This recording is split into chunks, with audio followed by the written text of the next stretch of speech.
Some important news. Your patterns are going to show up in every relationship. You might think that if you just find somebody else, that things are going to go differently and that that's the answer. But I'm here to tell you that that is really not accurate. And if you do that, if you take that approach, you're going to find that you actually meet yourself in every single relationship.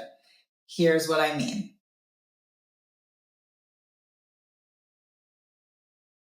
How we do one thing is how we do everything. Everybody has a different mental filter. Whatever's going on inside of our minds is going to be projected outward onto the world, onto people, places, and things, and reacted to by us. And our mental filter is created by our past experiences and beliefs that we've created over time in our lives. And a lot of it is colored by negative experiences or traumatic experiences, because those traumas get imprinted in the brain and the brain stores it there to try to protect us from having that experience again. And so a lot of the things that show up in our world in the day-to-day have to actually do with our past experiences. No two people will have the same mental filter. So this is what creates so many challenges in communication in relationship, is that I could be having one experience and whoever I'm relating to could be having a completely different experience. Both of them are valid. So we want to get away from the whole I'm right, you're wrong, I'm good, you're bad. None of that is helpful in healthy relating. What we want to understand is that everyone is having their own experience and that their experience is valid based on their past, based on their beliefs, based on their personal story. So our relationships are actually going to mirror back to us our own belief system. When you know this, you can start to navigate things very differently. A lot of people are walking around just completely unaware of the fact that whatever is going on within our minds is getting projected out and we are reacting to it. So if I have a belief that I am not lovable, or I have a belief that I'm not worthy, I will then go out in the world and experience life through that mental filter, through that belief system, and find evidence of why I'm not worthy. Even if there were many other instances that showed me the exact opposite, my brain will connect to the one that proves my belief right. So this is why it's so important to understand the power of the subconscious mind and how much it impacts us day to day. So between the ages of 0 and 7, we decide our beliefs about the world. We experience life and we go through certain things. And whenever we experience a really strong state of negative emotion, we create a belief that's attached to it, an imprint. There becomes a bit of a fragment in our psyche where that belief is living. And then what happens is we go through life, and anytime we feel a hint of that similar energy, we start to react to it, because the brain, the alarms start going off.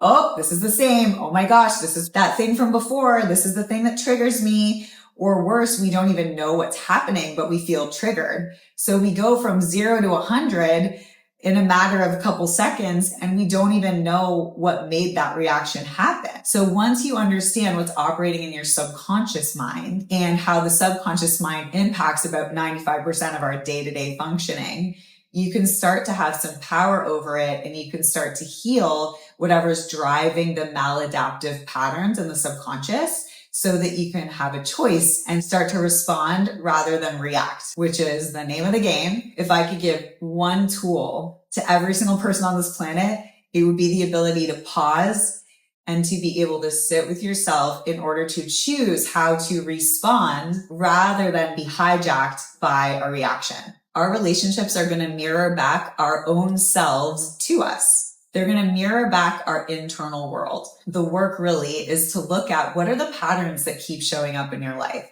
What are the patterns that show up in every relationship? For many people, it can be a pattern of being drawn to unavailable people or being attracted to unavailable people, for example. Has this happened on repeat?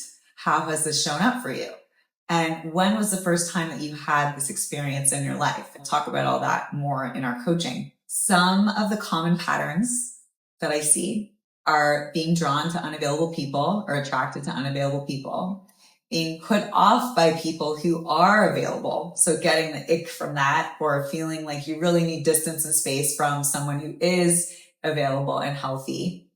There's also a pattern of overgiving, where you feel like you have to give and give and give in order to prove your worth, but receiving may be difficult, which throws off the balance of things.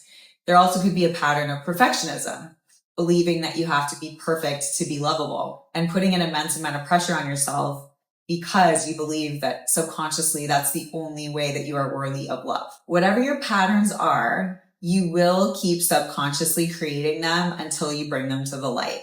So just an invitation to look at, without any judgment, with a lot of compassion and gentleness and love, what are the patterns that keep showing up in your life? If you don't recognize what your patterns are, they will just be operating subconsciously underneath the surface and creating the same story over and over again. So I had one of my clients recently say that he feels like his life is a movie and it just keeps having the same ending, and he really wants to experience a different movie. But over and over again, it's the same movie, right? So you might find yourself dating somebody different, but experiencing the exact same dynamic. Or you might find yourself experiencing something that you experienced as a child over and over again with a partner or with a friend or with a boss.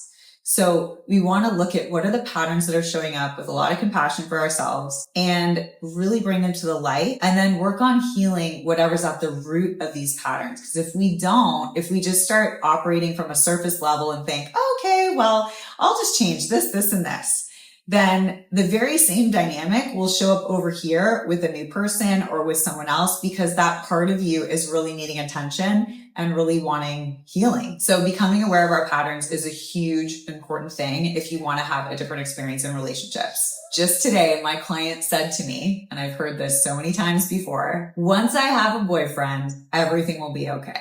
And I said, yeah, really common story. When I get the thing, when I get the relationship, when I get the money, when I get the job, when I get the car, everything else is going to be better. That's a really dangerous way of operating in the world, because then, number one, you'll get the job, you'll get the boyfriend, you'll get the money, and then you'll play out the same pattern.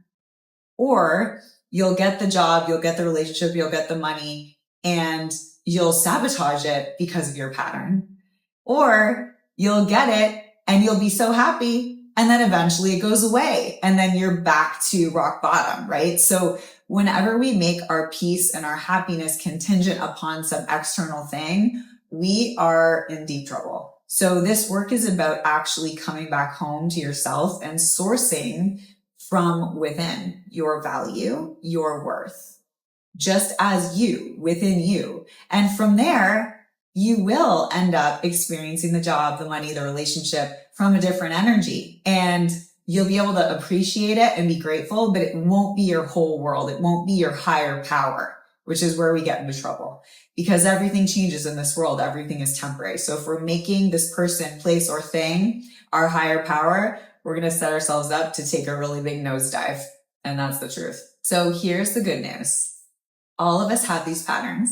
There's nothing wrong with you. Everybody has varying degrees of patterns that we learned that really served us for a while. They really helped us out, or we wouldn't have them to begin with.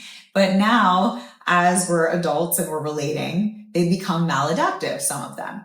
So we want to bring them to the light, take a look at them, and look at what's driving them underneath, and give that part of us the deepest love, the deepest healing, the deepest understanding, so that we can start to integrate these parts so that they don't hijack us in our life and our relationships. So this is one of the things that I work with my clients on, is shifting these patterns and healing them at the root, so that you don't have to keep watching the same movie, which is your life, have the same experience over and over again.